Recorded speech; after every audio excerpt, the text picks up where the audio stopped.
जहां राज्य में निकाय चुनाव से पहले कांग्रेस को बड़ा झटका लगा है। कांग्रेस के उपाध्यक्ष मथुरा दत्त जोशी ने पार्टी से इस्तीफा दे दिया। निकाय चुनाव से पहले उन्होंने पार्टी से इस्तीफा दिया है और अब इसके बाद पूरी कांग्रेस में हलचल भी मच गई। तो मथुरा दत्त जोशी ने पार्टी से अपने पद से इस्तीफा दे दिया है। निकाय चुनाव से पहले कांग्रेस को यह बड़ा झटका, करारा झटका, जहां एक तरफ कांग्रेस पूरी तरह से तैयारियां करती हुई नजर आ रही थी, वहीं दूसरी तरफ मथुरा दत्त जोशी जो कि प्रदेश उपाध्यक्ष के पद पर थे, उन्होंने अपने पद से पार्टी से इस्तीफा दे दिया है। तो उत्तराखंड में निकाय चुनाव से पहले कांग्रेस को यह बड़ा झटका, मथुरा दत्त जोशी ने पार्टी से इस्तीफा दे दिया है।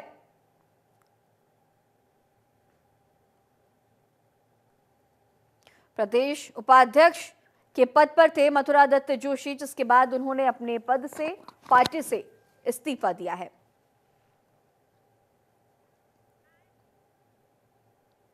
अब चलिए आगे बढ़ेंगे, जहां मुख्यमंत्री Pushkar Singh Dhami vocal for local अभियान को बढ़ावा देने पर पूरा फोकस कर रहे हैं। इसके लिए उन्हें राज्य के बने उत्पाद से तैयार कपड़े पहने देखा जा सकता है। ये पहल राज्य के स्थानीय उत्पादों को प्रोत्साहन देने और उनकी ब्रांडिंग को मजबूत करने के लिए की गई। सीएम धामी खुद मलारी, मनुस्यारी समेत पहाड़ के अन्य क्षेत्रों के उत्पादों से बनी जैकेट और मफलर पहनते हैं। अभियान को बढ़ावा देने के लिए सीएम धामी ने राज्य के सभी विभागों को निर्देश भी दिए कि वे स्थानीय उत्पादों की खरीद को प्राथमिकता दें। यह कदम न केवल राज्य के पारंपरिक कारीगरों और उत्पादकों को आर्थिक समर्थन देगा, बल्कि उत्तराखंड के अनूठे हस्तशिल्प और उत्पादों को राष्ट्रीय और अंतर्राष्ट्रीय स्तर पर पहचान दिलाने में भी मदद करेगा। तो सीएम धामी इस अभियान पर पूरा फोकस कर रहे हैं।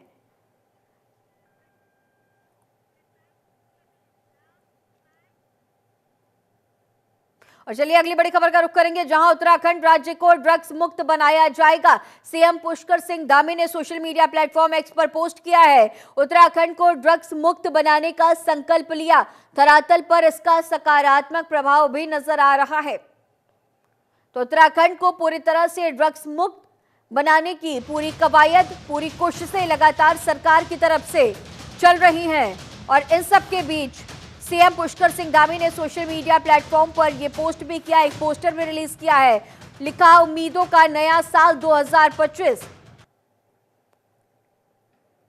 उत्तराखंड को ड्रग्स मुक्त बनाने के लिए यह संकल्प, नशे के अवैध कारोबार पर सख्ती से कार्रवाई हो रही है।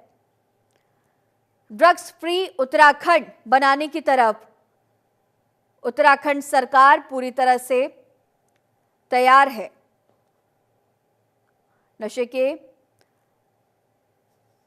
अवैध कारोबार पर यह सख्त कार्रवाई हो रही है। सीएम पुष्कर सिंह धामी ने सोशल मीडिया प्लेटफॉर्म पर यह पोस्ट किया है। उत्तराखंड को ड्रग्स मुक्त बनाने का उन्होंने संकल्प लिया है।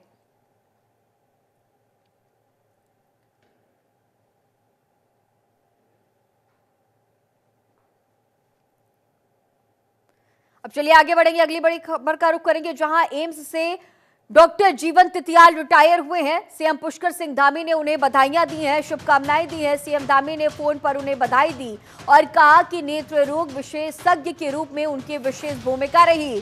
स्वास्थ्य सेवाओं को नई दिशा देने में उनकी बड़ी भूमिका थी। तो डॉक्टर तितियाल एम्स से रिटायर हुए हैं। सीएम धामी ने उन्हें फोन पर बधाइयां दी हैं, शुभकामनाएं दी हैं। बड़े ही भावुक मन से सभी ने डॉक्टर तितियाल को विदाई दी। सीएम धामी ने उन्हें फोन पर बधाइयां दी है और कहा है कि स्वास्थ्य सेवाओं को नई दिशा देने में उनकी बड़ी भूमिका थी। एम्स से डॉक्टर जीवन तितियाल रिटायर हुए हैं, नेत्र रोग विशेषज्ञ रहे हैं और अब उनके रिटायरमेंट पर डॉक्टर जीवन तितियाल के रिटायरमेंट पर सीएम पुष्कर सिंह धामी ने उन्हें बधाइयां दी हैं, शुभकामनाएं दी हैं और कहा है कि नेत्र रोग विशेषज्ञ रूप में उनकी विशेष भूमिका रही है।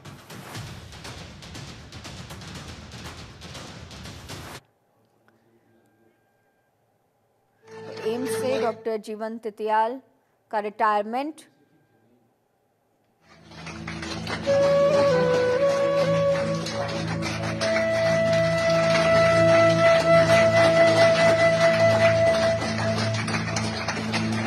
आपने जो है बहुत शानदार बहुत काम किया है, बहुत अच्छी सेवा करी सबने। और आपकी सेवा जो है एक जगह पूरी हुई है, लेकिन सेवा तो अनवरत रूप से चलेगी आपकी, है ना। नहीं, बिल्कुल आप आइए, और हम लोग सब लोग आपका वेलकम करते हैं यहाँ, है ना। आपका योगदान पहले भी रहा है और आगे भी आपका योगदान हम लोगों के लिए भी जरूरी है, राज्य के लिए भी। और हरिद्वार में सीएम धामी के नशा मुक्ति अभियान के तहत ड्रग विभाग ने छापेमारी तेज कर दी है। अभियान के तहत मीरपुर में एक मेडिकल स्टोर पर छापेमारी की गई। दरअसल मेडिकल स्टोर पर नशीली दवाइयों की बिक्री की सूचना मिली थी और इसके बाद ड्रग इंस्पेक्टर अनीता भारती ने छापेमारी की है। ड्रग इंस्पेक्टर और रानीपुर पुलिस की संयुक्त कार्रवाई से मेडिकल स्टोर संचालकों में अब हड़कंप मचा है।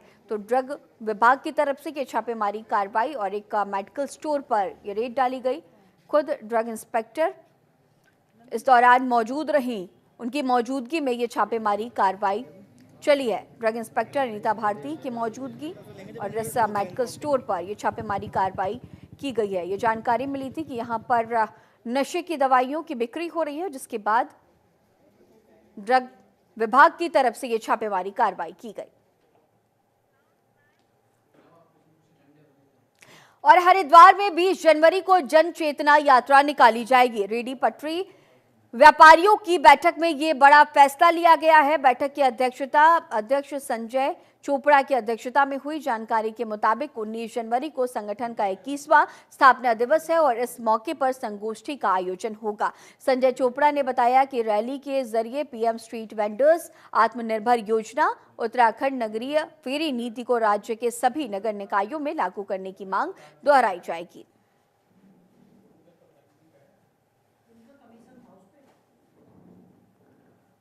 बीस जनवरी को जन चेतना यात्रा निकाली जाएगी। रेहड़ी पटरी व्यापारियों की बैठक में ये बड़ा फैसला लिया गया।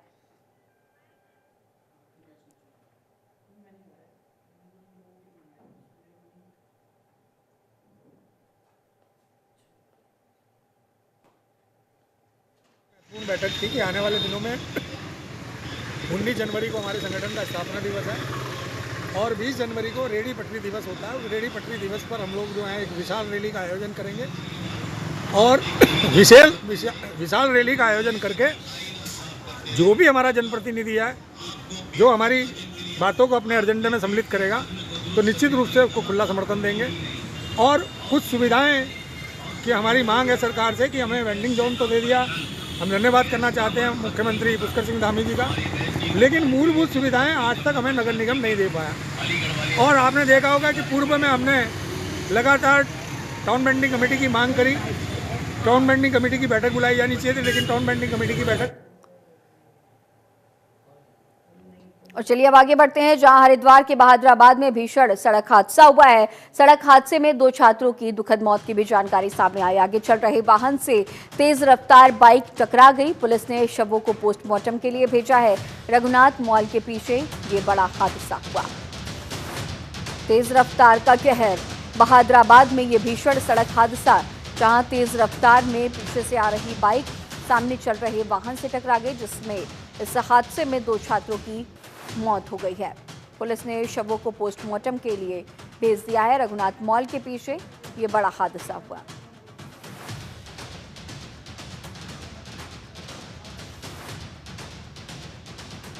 सड़क हादसे में 2 छात्रों की मौत की जानकारी। बहादुराबाद में ये भीषण हादसा हुआ है।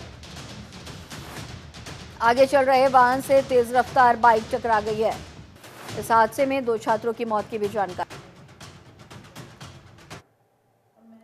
हरिद्वार पुलिस ने कार्रवाई करते हुए अपहरण के मामले में चंद घंटों में ही आरोपी समीर सिद्दीकी को गिरफ्तार कर लिया। पुलिस ने कार्रवाई करते हुए नाबालिग बच्ची को बरामद भी किया और आरोपी को गिरफ्तार कर लिया गया। जानकारी के मुताबिक आरोपी सलीमपुर में शटरिंग का काम करता है। पुलिस ने आरोपी के खिलाफ पॉक्सो एक्ट समेत अन्य धाराओं में मामला दर्ज किया है। तो चंद घंटों में आरोपी को गिरफ्तार किया गया। पॉक्सो एक्ट के साथ साथ और भी अन्य धाराओं में उस पर मामला दर्ज किया गया है। आरोपी समीर सिद्दीकी को गिरफ्तार किया गया है। पॉक्सो एक्ट समेत अन्य धाराओं में केस दर्ज किया गया, जहां पर इस नाबालिग बच्ची के अपहरण मामले में ये बड़ी कार्रवाई, बड़ा एक्शन, जहां पर नाबालिग बच्ची की भी बरामदगी और चंद घंटों में आरोपी को भी गिरफ्तार किया गया है।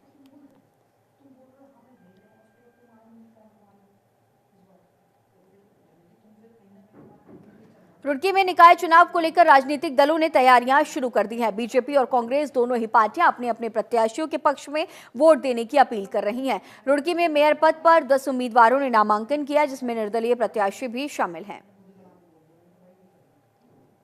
मेयर पद पर 10 उम्मीदवार मैदान में हैं।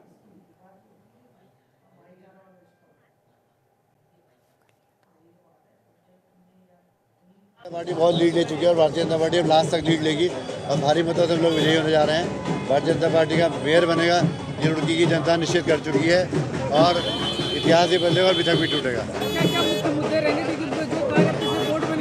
मुद्दा केवल विकास का है। भारतीय जनता पार्टी का बोर्ड बनेगा तो लोगों ने देखा है कि केंद्र में जैसे मजबूत सरकार चल रही है, धामी जी की जैसे धाकड़ धामी की सरकार चल रही है, ऐसे ही शहर में भी मजबूत सरकार चलेगी अगर बीजेपी का मेयर होगा और बोर्ड होगा। निश्चित रूप से लोग भारतीय जनता पार्टी को प्यार देंगे और भारतीय जनता पार्टी हमेशा मोदी, योगी और धामी को स्वीकार कर चुकी है, तो भारतीय जनता पार्टी को ही प्यार मिलेगा। बहुत प्यार मिल रहा है, सबका आशीर्वाद मिल रहा है, बहुत अच्छा लग रहा है। और मैं कहूँगी कि रुड़की को ज़रूरत है विकास की। सब जगह मैं देखिए जल भराव मैं तो कह के थक ली हूँ कि इतना प्रॉब्लम है, लोग इतने परेशान हैं, आज तक ये कार्य क्यों नहीं हुआ। अगर कुछ वार्डों में भी होता ना तो ये तो काम धीरे धीरे ख़त्म होता, लेकिन किसी भी वार्ड में नहीं हो पाया आज तक। तो इसके लिए कार्य करने पड़ेंगे। सुलानीपुरम में भी यही समस्या है मेन। एक इनको गेट की समस्या है कि एक ही गेट है, उसकी वजह से ट्रैफिक जैम हो जाता है, आराम से निकला नहीं जाता, बच्चों को आने जाने में प्रॉब्लम होती है, बसें आती हैं तो उन्हें ये वेट करना पड़ता है, बच्चों का और टाइम वेस्ट होता है।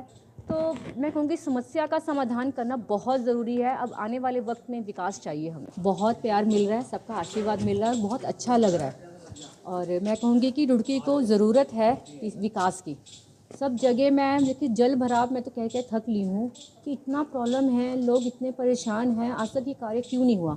अगर कुछ वार्डों में भी होता ना तो ये तो काम धीरे धीरे ख़त्म होता, लेकिन किसी भी वार्ड में नहीं हो पाया आज तक।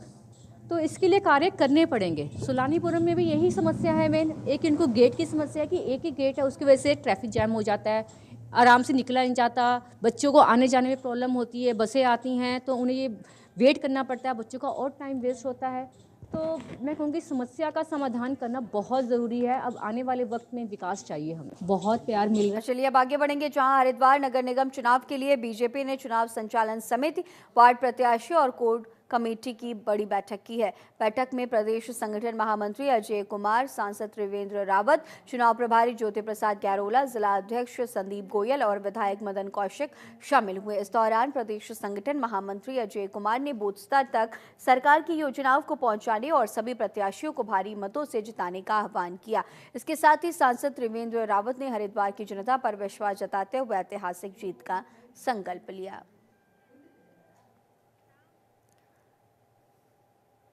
अब चलिए आगे बढ़ेंगे, जहां उत्तराखंड में आपदा जैसी स्थिति से बचने के लिए आपदा प्रबंधन विभाग लगातार प्रशिक्षण में जुटा हुआ है। आपदा प्रबंधन के सचिव विनोद कुमार सुमन ने बताया कि हमारी कोशिश है कि जितना जल्दी हो सके रिस्पांस करते हुए आपदा प्रभावितों तक प्रशासन पहुंचे और उन्हें हर संभव सुविधाएं दिलाई जाए।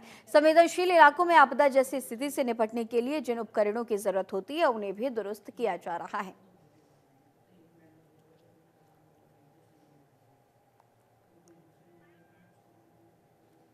अभी हम लोग प्रशिक्षण पे जोर दे रहे हैं। इन हाउस अपने लोगों को प्रशिक्षण प्रदान करने का काम कर रहे हैं। साथ साथ जो हमारे स्टेक होल्डर्स को भी हम प्रशिक्षण का कार्य कर रहे हैं। आपदा में जितनी अधिक जानकारी हमारे पास होगी उतना अधिक बचाव करना संभव हो सकेगा हमारे लिए, उस दिशा में काम कर रहे हैं। इसके अलावा जहाँ जहाँ हमें सेंसर लगाए जाने हैं उसके लिए काम कर रहे हैं। जहाँ जहाँ उपकरण हमारे लगे हैं उनको हम देख रेख कर रहे हैं कि उपकरण में अगर कोई खराबी है, कोई गड़बड़ी है, उसको ठीक कर रहे हैं। हमारा प्रयास है कि जितने अच्छे उपकरण हमारे काम करते रहेंगे, जितने अच्छे हमारे लोगों को ट्रेनिंग रहेगी और जब कोई आपदा आती है तो किस तरह से हमें अलर्ट रहना है, किस तरह से अलर्ट करना है ताकि हम समय रहते लोगों को बचा सकें। और अर्ली वार्निंग सिस्टम हमारा अपना जोर दे रहे हैं, उसके माध्यम से हम ये अनुमान लगा पाएंगे कि इस समय ये आपदा आने वाली है। तो अगर सही समय से जानकारी हमको मिल जाए तो मैं समझता हूँ कि बहुत आसानी से हम आपदा के प्रभाव को कम कर पाएंगे इससे जो नुकसान होता है उसको कम कर पाएंगे और लोगों को सुरक्षित कर पाएंगे।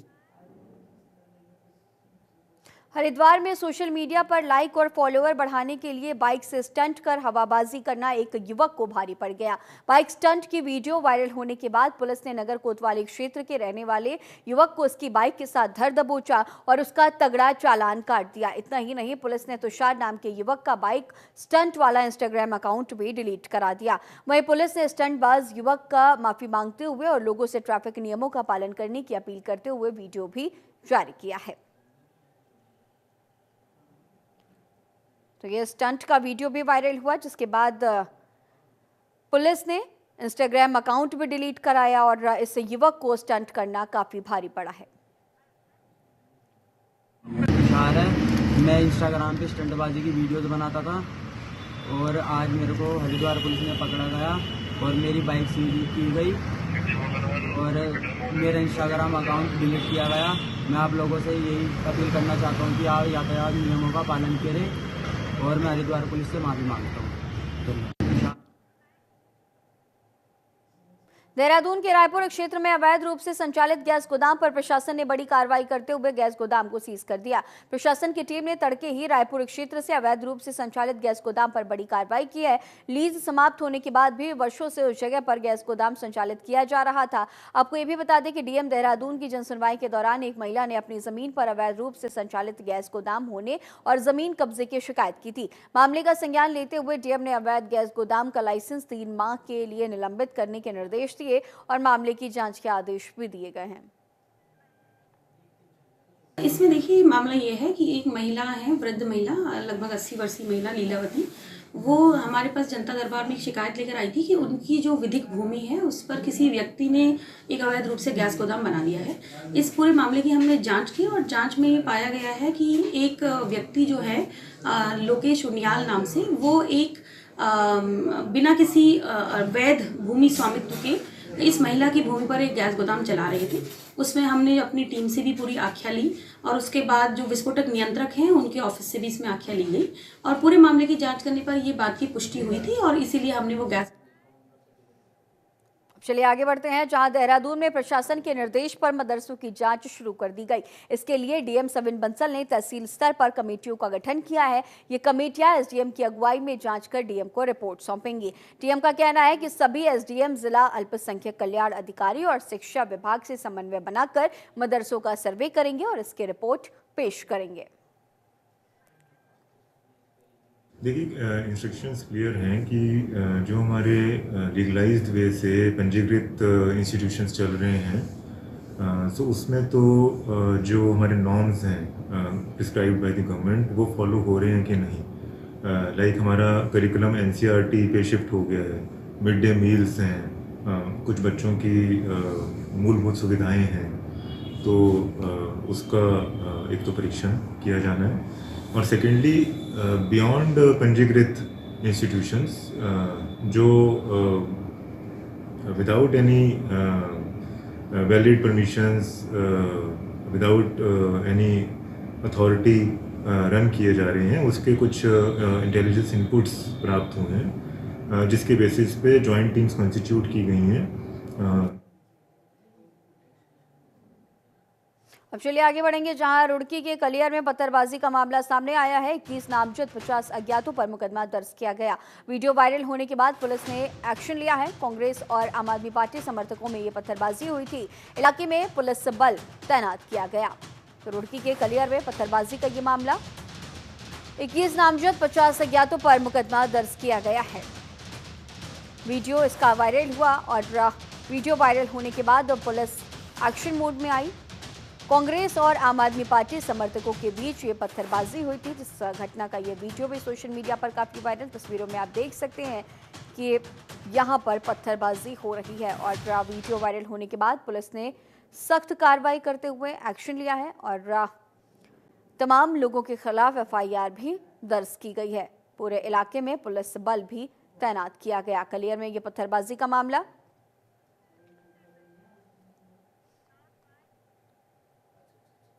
और ठंड में बढ़ते कोहरे के चलते अधिकांश ट्रेनें देरी से चल रही हैं। हरिद्वार रेलवे स्टेशन से होकर गुजरने वाली सुपरफास्ट एक्सप्रेस भी करीब 4 घंटे से अधिक देरी में पहुंच रही है। ऐसे में जिन यात्रियों को ट्रेन से सफर करना है वे परेशान हो रहे हैं। प्लेटफॉर्म पर ठहरने की उचित व्यवस्था नहीं होने के कारण यात्री परेशान हैं। 4 प्रमुख रूटों की ट्रेनों के देर से चलने के कारण हरिद्वार रेलवे स्टेशन प्लेटफॉर्म पर यात्रियों की भीड़ लगी रही। वहीं वेटिंग रूम में भी यात्रियों की भीड़ बढ़ने के कारण जगह नहीं मिली। यात्रियों को धुंध के बीच ठिठुरन भरी ठंडी हवा के बीच प्लेटफॉर्म पर समय बिताना पड़ रहा है।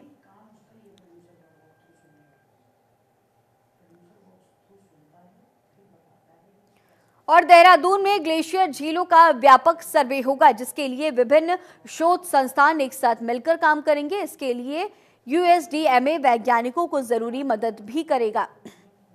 इस पूरे मामले को लेकर सचिव आपदा प्रबंधन विनोद कुमार सुमन की अध्यक्षता में बैठक भी हुई और विचार विमर्श भी किया गया है। जानकारी के मुताबिक इसके लिए राज्य में 13 ग्लेशियर और झीलें चिन्हित की गई हैं।